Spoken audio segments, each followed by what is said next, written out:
والعاقبة للمتقين والصلاة والسلام على سيد الرسل وخاتم الأنبياء والمرسلين وعلى آله الطيبين وأصحابه الطاهرين أما بعد فأعوذ بالله من الشيطان الرجيم بسم الله الرحمن الرحيم وَأَمَّا بِنِعْمَةِ رَبِّكَ فَحَدِّثْ قال اللہ تبارک و تعالی فی مقام آخر وَإِنَّكَ لَعَلَى خُلُقٍ عظیم صدق اللہ العظیم وصدق رسولہ النبی الکریم الامین المکین الرؤوف الرحیم قال اللہ تبارک و تعالی فی شان حبیبہ مخبرا وآمرا ان اللہ وملائکتہ یصلون علی النبی یا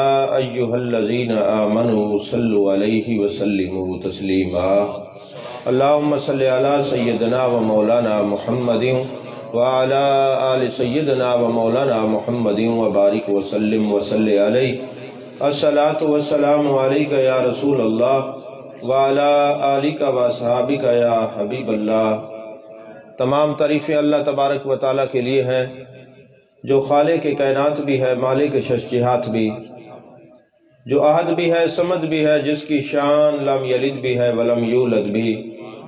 لا تعداد ہدیہ درود و سلام بارگاہ سید الانام شفیع رحمت والی امت شاہ خوباں جان جانا شہنشاہ حسینہ سید سروراں سیاہ لا مکان تتیمہ دوراں سرخیل زہرہ جمالا رازدان ماوہا شاہد ما تغا صاحب علم نشرہ معصوم آمنہ احمد مجتبہ حضرت محمد مصطفیٰ صلی اللہ علیہ وآلہ وصحبہ وبارک وسلم کی دربار ناز میں اپنی عقیدتوں، ارادتوں، محبتوں کا خراج پیش کرنے کے بعد عزیزان محترم، اللہ جل مجدہ کی توفیق اور عطا سے اپنے محبوب کے ذکر پاک میں ہم لوگ شامل ہیں۔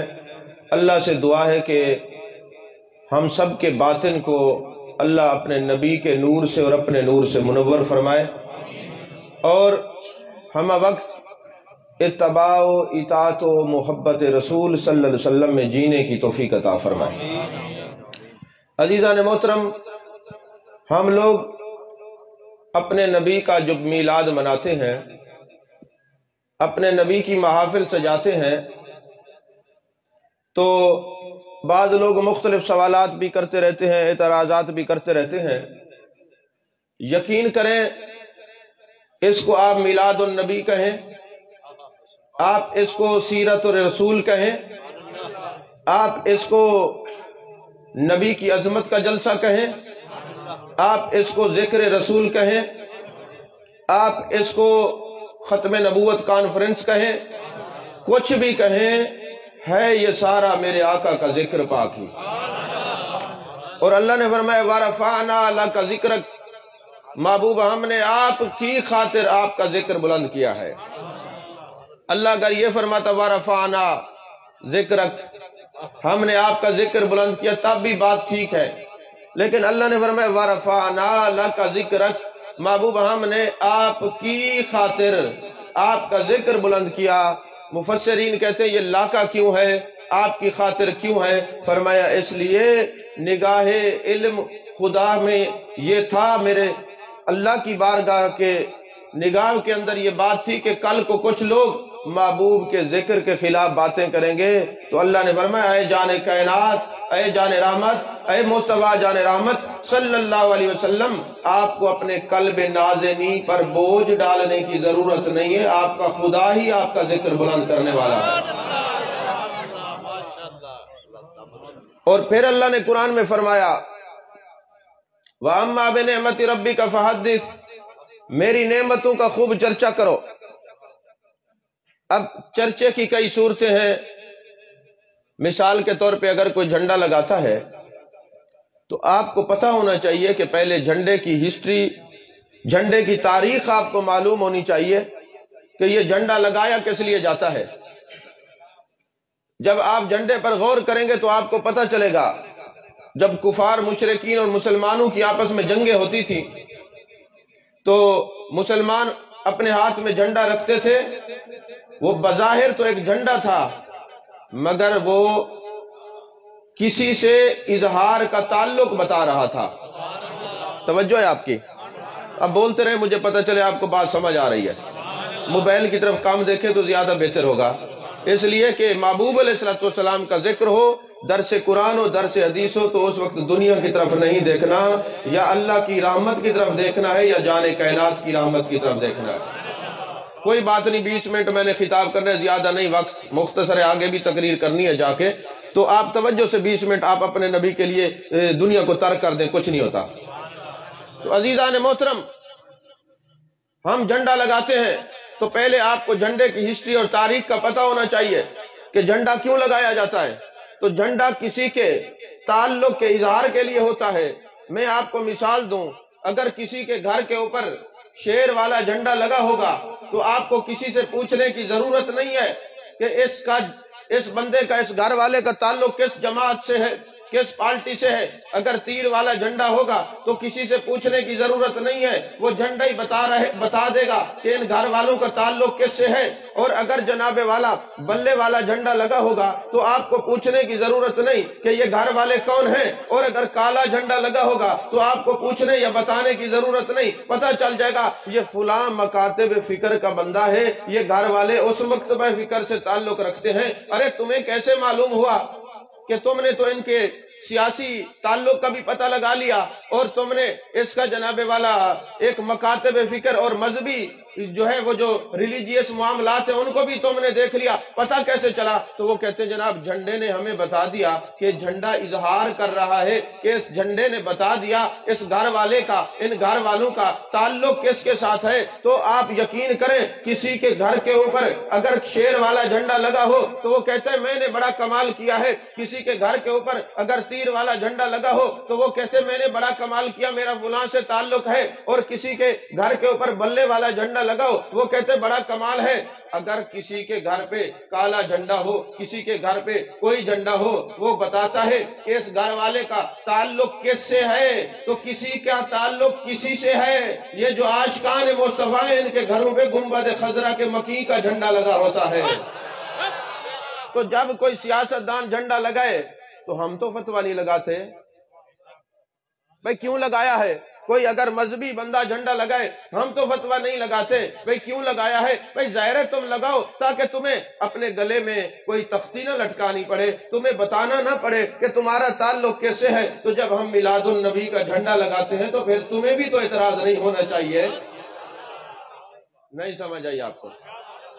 تو عزیزان محترم، اور بعض لوگ اعتراض کرتے ہیں، حضور والا بات تو یہ ہے کہ اس دن نبی کا وصال بھی ہوا ہے اور اس دن میلاد بھی ہوا ہے، تو آپ میلاد تو مناتے ہیں، وصال کا سوگ کیوں نہیں مناتے؟ تو آپ پڑھے لکھے حضرات بیٹھے ہیں، مجھے آپ یہ بتائیں، ایمان سے بتائیں، سوگ کا حکم کیا ہے شرعی؟ کتنے دن کرنا چاہیے؟ 3 دن کے بعد تو حرام ہے۔ ہاں اگر کسی کا خاوند فوت ہو جائے تو عورت 4 مہینے 10 دن عدت میں بیٹھے سوگ منائے، ورنہ چوتھے دن تو سوگ ہے ہی منع۔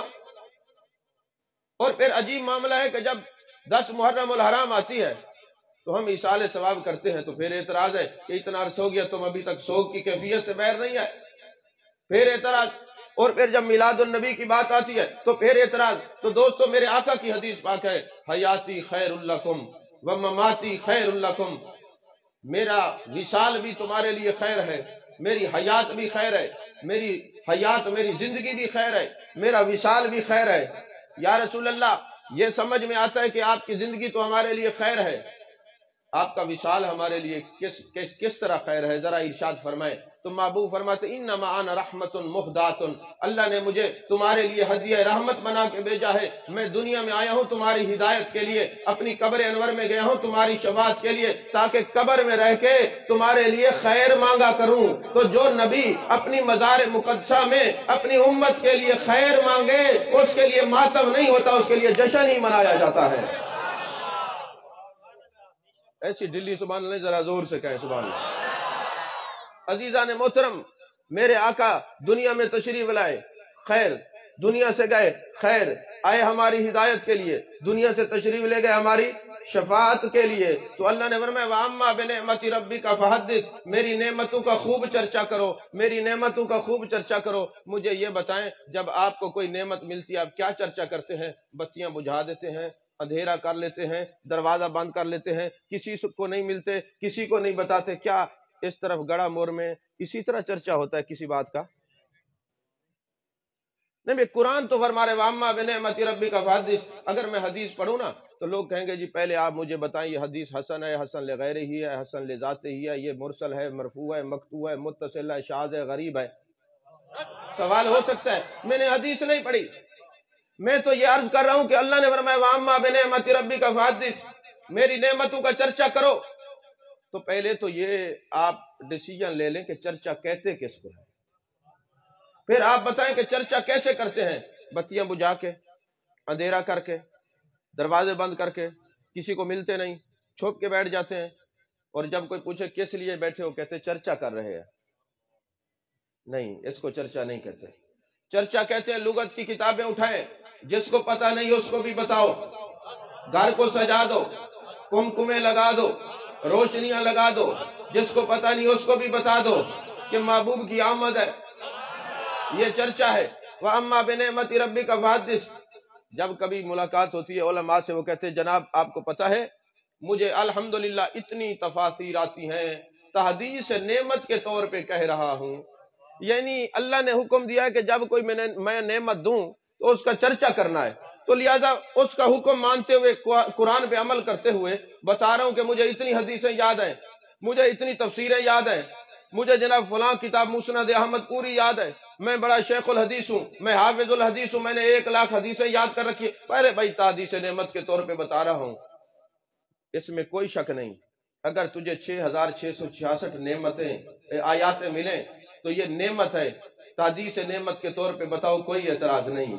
اگر تمہیں آنکھوں کا نور ملا ہوا ہے یہ نعمت ہے، تحدیث نعمت کے طور پہ بتاؤ۔ میں 100 سال کا ہو گیا ابھی اینک نہیں لگی، تحدیث نعمت کے طور پہ بتا رہا ہوں۔ اگر آپ کو 1,00,000 2,00,000 3,00,000 10,00,000 حدیثیں یاد ہیں تو تحدیث نعمت کے طور پہ بتاؤ، مگر یہ ضرور جواب دو کہ یہ نعمت ملی کس کی وجہ سے ہے؟ بولیے نا۔ یہی وجہ ہے مسلم شریف کی حدیث پاک ہے، اور جناب والا ابن ماجہ نسائی اور ترمذی شریف کی حدیث پاک ہے، جب صحابہ بیٹھے ہوئے تھے میرے آقا تشریف لائے، فرمایا ما اجلسکم، کیوں بیٹھے ہو؟ قالوا جلسنا نذکر اللہ ونحمد علی ما ہدانا للاسلام ومن علینا بکا۔ صحابہ نے کہا آقا ہمیں قرآن ملا آپ کی وجہ سے، ہمیں اسلام ملا آپ کی وجہ سے، ہمیں دین ملا آپ کی وجہ سے، ہمیں خود رحمان ملا آپ کی وجہ سے، حضور ہم اس لیے بیٹھے ہیں فضل رب اللہ، اور کیا چاہیے، مل گئے مصطفیٰ، اور کیا چاہیے۔ تو جب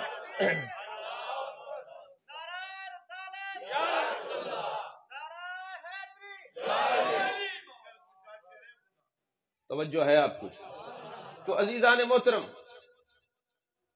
صحابہ نے یہ بتا دیا جب کوئی نعمت ملے تو پھر بیٹھنا ہے، پھر جلسہ بھی کرنا ہے، پھر آمد مصطفیٰ کا ذکر بھی کرنا ہے۔ اس کو چرچا کہتے ہیں، اس کو چرچا کہتے ہیں۔ یہ بولیں، یہ بتائیں نماز نعمت ہے کہ نہیں ہے؟ حج، روزہ، تو جب آپ نماز پڑھتے ہیں اب یہ بھی اللہ کی نعمت، اب اس کی نعمت کے لیے چرچا کیسے کیا جاتا ہے؟ اذان دی جاتی ہے، اذان چرچا ہے اس نعمت کا۔ اور جب آپ روزہ رکھتے ہیں سحری اور افطاری چرچا ہے روزے کا۔ اور جب حج پہ جاتے ہیں لبیک اللہم لبیک لبیک لا شریک لک لبیک، یہ چرچا ہے حج کا۔ تو جب آپ نماز پڑھتے ہیں تو اذان چرچا بنی، اب روزہ رکھتے ہیں سحری و افطاری چرچا بنی، اب حج پہ جاتے ہیں لبیک اللہم لبیک کی صدائیں چرچا بنی، اور جب میلاد النبی مناتے ہیں تو درود و سلام کی صدائیں چرچا بنتی ہیں۔ یہ ہے وَأَمَّا بِنِعْمَةِ رَبِّكَ فَحَدِّثْ، یہ ہے وَأَمَّا بِنِعْمَةِ رَبِّكَ فَحَدِّثْ، میری نعمتوں کا خوب چرچا کرو، میری نعمتوں کا خوب چرچا کرو۔ یہاں سوال یہ پیدا ہوتا ہے، آپ کہیں گے چلیں ڈاکٹر صاحب آپ نے یہ بتا دیا کہ نعمتوں کا خوب چرچا کرو، چلو سمجھ آ گئی۔ اچھا میں اتنا کہتا ہوں اور کچھ بھی نہ کرو نا، ربیع الاول والے دن 12 ربیع الاول والے دن اپنے بچوں کو بتا دو بیٹے آج حضور کی آمد کا دن ہے، یہ بھی چرچا ہے۔ اور بھی کچھ نہ کرو، ارے تمہیں کیا ہو جاتا ہے جب 12 ربیع الاول آتی ہے؟ تم کہتے ہیں نعرے لگاتے ہو، یا رسول اللہ کے نعرے لگاتے ہو، نبی کا نام لیتے ہو، جلوس نکالتے ہو، تمہیں کیا ہو جاتا ہے؟ میں نے کہا ہمیں کیا ہو جاتا ہے؟ 12 ربیع الاول کو جانے کائنات دنیا میں تشریف لائے، آتے ہی فرمائے رب حبلی امتی، رب حبلی امتی، رب حبلی امتی۔ اس دن میرے نبی امت کو نہیں بھولے، اور با وفا امتی اس دن اپنے نبی کو نہیں بھولتے۔ توجہ ہے آپ کی؟ جب کوئی کسی کا پر احسان کرے تو احسان یاد رکھنا چاہیے کہ بھول جانا چاہیے؟ تو میرے نبی کا ہم پر کیا احسان ہے؟ آج ہماری شکلیں نہیں بدلتی، یہ کس کا احسان ہے؟ آج چہرے مسخ نہیں ہوتے، یہ کس کا احسان ہے؟ آج ریچھ بندر ہاتھی نہیں بنتے، یہ کس کا احسان ہے؟ وما کان اللہ لیعذبہم وانت فیہم، عذاب نہیں آتا، یہ کس کا احسان ہے؟ ارے اگر میرے نبی نہ ہوتے تو خدا کی قسم زمین کی کوئی صورت نہ ہوتی، آسمان کی کوئی صورت نہ ہوتی، آپ کی کوئی صورت نہ ہوتی، میری کوئی صورت نہ ہوتی، اور اللہ سے ملنے کی کوئی صورت نہ ہوتی۔ اس لیے پیر میرے علی شاہ نے فرمایا اس صورت نو میں جان آکھاں، جان آکھاں کہ جان جہان آکھاں، سچ آکھاں کہ رب دی شان آکھاں، جس شان تو شانہ سب بنیاں۔ آپ کہیں گے چلیں یہ تو سمجھ میں آگیا، چرچا کرنا چاہیے، یہ قرآن میں ہے، لیکن یہ ہے کہ اگر بالفرض نہ کریں چرچا تو پھر کیا ہوگا؟ نہیں کرتے چرچا، ایک ہے چرچا نہ کرنا، ایک ہے چرچے کا انکار کرنا۔ اگر کوئی بندہ شراب پیتا ہے مگر سمجھتا ہے اس کو گناہ ہے، وہ گناہگار ہے، کافر نہیں ہے۔ لیکن اگر وہ شراب کو حلال کہہ دیتا ہے، بے شک پیتا نہیں ہے، دائرہ اسلام سے فارغ ہو جاتا ہے۔ تو ایک ہے چرچا کرنا، یہ مستحب ہے، اور ایک ہے چرچے کا انکار کرنا۔ اب وہ انکار ایک قرآن ہے، اللہ نے فرمایا وَأَمَّا بِنِعْمَةِ رَبِّكَ فَحَدِّثْ، نعمتوں کا چرچا کرو، اگر نہیں کرو گے تو کیا ہوگا؟ ثُمَّ لَتُسْأَلُنَّ يَوْمَئِذٍ عَنِ النَّعِيمِ، قیامت والے دن تمہیں اس نعمت کے بارے میں پوچھا جائے گا جو میں جو نعمت دی تھی، تم نے چرچا کیا کہ نہیں کیا؟ نہیں سمجھ آئی آپ کو میں نے کیا کہا ہے؟ ذرا توجہ کریں نا، قیامت والے دن یہ سوال کیا جائے گا کہ یہ جو میں نے نعمت دی تھی تم نے اس کا چرچا کیا، میرے مالک ہم کیسے چرچا کریں؟ پہلے تو ہم تیری ذات میں یہ سوال کرنا چاہتے ہیں، باری تعالیٰ کیا تو نے چرچا کیا ہے اپنے نبی کے لیے؟ اپنے نبی کے لیے چرچا کیا ہے؟ اللہ فرماتے خالق لکم ما فی الارض جمیعا، خالق لکم تخلیق کیا آپ کے لیے، فی الارض جمیعا، محبوب یہ زمین بھی اور سب کچھ بھی ہے میں نے آپ کے لیے بنایا ہے، یہ آپ کے لیے بنایا ہے۔ وَلَقَدْ زَيَّنَّا السَّمَاءَ الدُّنْيَا بِمَصَابِيحَ، میں نے آسمان کو تاروں سے سجایا محبوب آپ کے لیے، میں نے زمین کو مزین کیا آپ کے لیے، میں نے چاند تارے کائنات بنائی محبوب آپ کے لیے۔ لولا کلمہ خلقت الافلاق، محبوب آپ نہ ہوتے تو یہ زمین آسمان نہ ہوتا۔ لولا کلمہ خلقت الکائنات، محبوب اگر آپ نہ ہوتے تو یہ کائنات نہ ہوتی۔ محبوب اگر آپ نہ ہوتے میں اپنا رب ہونا بھی ظاہر نہ کرتا۔ سب سے پہلے چرچا میرے مصطفیٰ کا خدا نے کیا ہے، اب خدا کے بندے اپنے نبی کا چرچا کر رہے ہیں، اپنے نبی کا چرچا کر رہے ہیں۔ پورا جہان بنانا پھر اس کو سجانا، اللہ قرآن میں فرماتے ہیں محبوب تیرے لیے ہے، یہ سب کچھ تیرے لیے ہے، تو سب کچھ تیرے لیے ہے تو سب سے پہلے چرچا تو خدا کرتا ہے، پھر خدا کے بندے کرتے ہیں۔ عزیزان محترم یہ یاد رکھیں، اللہ تبارک و تعالیٰ نے فرمایا محبوب ہم نے زمین آسمان جو کچھ بھی بنایا تیرے لیے، تیرے چرچے کے لیے، اور پھر فرمایا محبوب ہم نے آپ کو حسن دیا ہے وہ بھی تیرا چرچا ہے۔ 1 لاکھ کم و بیش 24,000 پیغمبر آئے، کوئی اپنے امتی کی قبر میں نہیں جاتا۔ محبوب ہم نے اس طرح آپ کا چرچا کیا کہ واحد آپ کی ذات ہے جو اپنی امتیوں کی قبر میں جائیں گے، اور امتیوں کی قبر میں جائیں گے، امتیوں کی قبر میں جائیں گے۔ یہ آپ کا چرچا بھی ہے، خاصہ بھی ہے۔ حضرت آدم سے لے کر عیسیٰ علیہ السلام تک آج تک کوئی بھی اپنی امتیوں کی قبر میں نہیں گیا، یہ میرے محبوب جاتے ہیں۔ تبھی تو پوچھا جاتا ہے ما کنت تقول فی ھذا الرجل، تو کیا کہا کرتا تھا؟ ایک پروفیسر صاحب ہیں، ایک پروفیسر صاحب مجھے کہنے لگے حضرت ڈاکٹر صاحب آپ لوگ کہتے ہیں قبر میں میلاد پڑھو تو عذاب سے بندہ بچ جاتا ہے، لیکن میں نے پرسوں خواب دیکھا ہے قبر میں جاتے ہیں مجھے تو بڑے لتر پڑے۔ میں نے کہا کیسے پڑے؟ کہتے جی انہوں نے مجھ سے پوچھا خواب دیکھ رہا تھا، اس کی تعبیر بھی بتائیں، اور بتائیں آپ نے جو ہمیں پڑھایا ہے، ہم آپ کی وہ گفتگو سنتے ہیں، سپیچیں سنتے رہتے ہیں، کالجز یونیورسٹیز کے اندر بھی سنتے ہیں، تو آپ نے یہ کہا کہ قبر کو میلاد سے روشن کر دو، قبر کو میلاد سے روشن کر دو، نبی کا ذکر کرو گے تو روشنی ہوگی۔ اچھا ایک اور میں آپ کو میں ایک اشارہ دیتا ہوں، آج بھی بڑے وثوق سے میں کہتا ہوں، حضرت حلیمہ فرماتی ہیں محبوب کا چہرہ اتنا نور تھا جس کمرے میں روشنی کی ضرورت ہوتی جانے جانا کو لے جاتے کمرہ روشن ہو جاتا۔ علماء ایسے ہے کہ نہیں ہے؟ حضرت آمنہ فرماتے خارج منی نور، ایک نور خارج ہوا کہ میں نے شام کے محلات دیکھ لیے، یعنی جہاں محبوب ہوتا ہے وہ گھر سج جاتا ہے۔ آج بھی گھر وہی سجتے ہیں جہاں ذکر محبوب ہوتا ہے، نہیں سمجھ آئی؟ آج بھی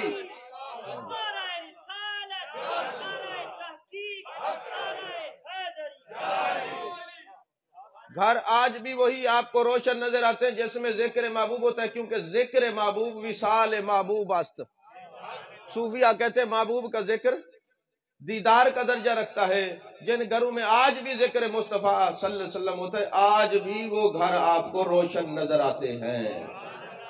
تو وہ کہنے لگے حضرت بات یہ ہے، ہم نے یہ سنا تھا کہ قبر میں والضحیٰ کے چہرے کا ذکر کرو، واللیل کی زلفوں کا ذکر کرو، ما زغ البصر وما طغیٰ کے کاجل والی آنکھوں کا ذکر کرو، ید اللہ والے ہاتھوں کا ذکر کرو، لسان اللہ والی زبان کا ذکر کرو، تو یہ قبر روشن ہو جاتی ہے۔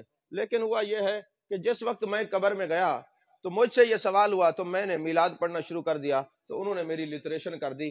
اب میری آنکھ کھلی تو یہ ایک خیالی واقعہ تھا، اس کی تعبیر تو بتائیں۔ میں نے کہا حضرت مار تو پڑتی تھی، یہ بنتی تھی کہ آپ کو مار پڑے، اس لیے کہ جب تک آپ زندہ رہے لوگوں کے کہتے رہے یہ میلاد منانا جائز نہیں، قبر میں جب سوال ہوا تو تم نے میلاد پڑھنا شروع کر دیا۔ انہوں نے اس وقت کا نہیں پوچھا، انہوں نے پوچھا تھا پیچھے کیا کہہ کے آئے ہو، ما کنت تقول فی ھذا الرجل، وہاں تو عاشقان مصطفیٰ کو چکر دیتا ہے، ادھر ہمیں چکر دیتا ہے۔ لٹریشن تو بنتی ہے کہ نہیں بنتی نا؟ تو عزیزان محترم، میرے آقا علیہ السلام کا یہ خاصہ ہے کہ کوئی بھی امتی کوئی نبی اپنی امتیوں کی قبر میں نہیں گیا، یہ میرے آقا کا خاصہ ہے۔ پوچھا جاتا ہے ما کنت تقول فی ھذا الرجل، کبھی آپ غور کریں نا، محدثین علامہ بدر الدین عینی فرماتے ہیں قبر کے 3 سوال جو ہیں یہ 3 کیوں ہیں؟ فرمایا من ربوں کا، تیرا رب کون ہے؟ اب رب کو ماننے والے تو دوسرے بھی ہیں، حضرت آدم سے لے کر عیسیٰ علیہ السلام تک، یہودی بھی مانتے ہیں، ہر مذہب کے لوگ مانتے ہیں۔ کہا لا الہ الا اللہ تو کہتے ہو تم، جو ہے نا پوچھتے ہو من ربوں کا، تو یہ بتاؤ تیرا رب کون ہے؟ وہ کہتے ہیں اللہ ربی، میرا رب اللہ ہے۔ فرمایا رب کو تو مانتے ہو لیکن یہ بتاؤ کون سے دین میں مانتے ہو، کون سے دین میں مانتے ہو؟ انہوں نے کہا جناب دین الاسلام۔ اچھا دین الاسلام میں تو دین اسلام میں تو مانتے ہو، اب یہ بتاؤ جب تم زندہ تھے کیا کہتے تھے اس نبی کے بارے میں؟ ما کنت تقول فی ھذا الرجل، جب تم زندہ تھے اس نبی کے بارے میں کیا کہتے تھے؟ ما کنت تقول، ما کنت نہ ہوتا ما تقول فی ھذا الرجل ہوتا، تو اب بتاؤ کیا کہتے ہو؟ فرمایا ما کنت تقول فی ھذا الرجل، پیچھے تم اپنی زندگی میں کیا کہتے تھے ذرا بتاؤ۔ اب جو نظریہ اور عقیدہ آپ کا ہوگا وہ آپ کی زبان پر جاری ہو جائے گا۔ تو قبر میں کامیابی بہترین عقیدے سے ہوگی۔ عقیدے پر ایک حدیث بیان کر کے ٹائم بھی ختم ہو گیا ہے، مشکات شریف کی حدیث پاک ہے، آخری حدیث اور گفتگو ختم۔ میرے آقا کریم صلی اللہ علیہ وسلم کے غلاموں، مشکات شریف کی حدیث پاک ہے، جانے جانا جانے کائنات صلی اللہ علیہ وسلم ایک جنازہ پڑھانے کے لیے جاتے ہیں۔ جب جنازہ پڑھانے کے لیے جاتے ہیں تو حضرت فاروق اعظم رضی اللہ تعالیٰ عنہ عرض کرتے ہیں اے جانے جانا جانے کائنات مصطفیٰ جان رحمت صلی اللہ علیہ وسلم، یہ جو بندہ تھا اس کے اعمال تو اچھے نہیں تھے، آپ اس کا جنازہ پڑھا رہے ہیں، اٹھائیں مشکات شریف۔ میرے آقا علیہ السلام کا چہرہ متغیر ہو گیا۔ میرے آقا نے فرمایا تم میں سے کوئی ہے جو جانتا ہو کہ اس نے کوئی اچھا کام کیا ہو؟ ایک صحابی نے عرض کی یا رسول اللہ صلی اللہ علیہ وسلم، ایک میدان جنگ میں اس نے خیمے کے اوپر پہرا دیا تھا۔ اب آپ لوگ جانتے ہیں، نہیں جانتے تو جاننا چاہیے، جو یہ فوجی سرحدوں پر پہرا دیتے ہیں نا، ان کو جو ثواب ملتا ہے وہ لیلۃ القدر سے بھی زیادہ ملتا ہے۔ تو اب وہ جناب والا کہا جی خیمے پہ پہرا دیا ہے، میرے آقا علیہ السلام نے جنازہ پڑھایا اور جنازہ پڑھانے کے بعد دعا مانگی، اے اللہ لوگ اس کے بارے میں بدگمانی کرتے، تیرا نبی گواہی دیتا ہے یہ جنتی ہے، یہ جنتی ہے۔ اور پھر میرے آقا علیہ السلام نے حضرت فاروق اعظم رضی اللہ تعالیٰ عنہ کو مخاطب کیا اور ارشاد فرمایا اے عمر ابن الخطاب، تم سے لوگوں کے اعمال کے بارے میں نہیں پوچھا جائے گا، تم سے لوگوں کے عقیدے کے بارے میں پوچھا جائے گا، اس کا عقیدہ کیسا ہے۔ جھنڈے والی بات کو ذہن میں رکھنا کہ اظہار کرتا ہے کسی کے تعلق کا، تم سے پوچھا جائے گا اس کا عقیدہ کیسا ہے، تم سے پوچھا جائے گا عقیدہ کیسا ہے۔ امام مقدسی علیہ رحمہ نے کہا ایک طرف حضرت فاروق اعظم رضی اللہ تعالیٰ عنہ تھے، ایک طرف عام آدمی تھا، عام آدمی کی طرف میرے آقا نے اہمیت کیوں دی؟ فرمایا در حقیقت عام آدمی کی اہمیت نہیں تھی، بتانا یہ چاہ رہے تھے میرے مصطفیٰ کی عقیدے کی کتنی اہمیت ہے۔ تو لہذا جس کا عقیدہ اچھا ہوگا الحمدللہ اس کے عمل بھی اچھے ہوں گے، اس کی دنیا بھی اچھی ہوگی، اس کی آخرت بھی اچھی ہوگی۔ اللہ میری معروضات کو قبول فرمائے، آمین، وآخر دعوانا الحمدللہ رب العالمین۔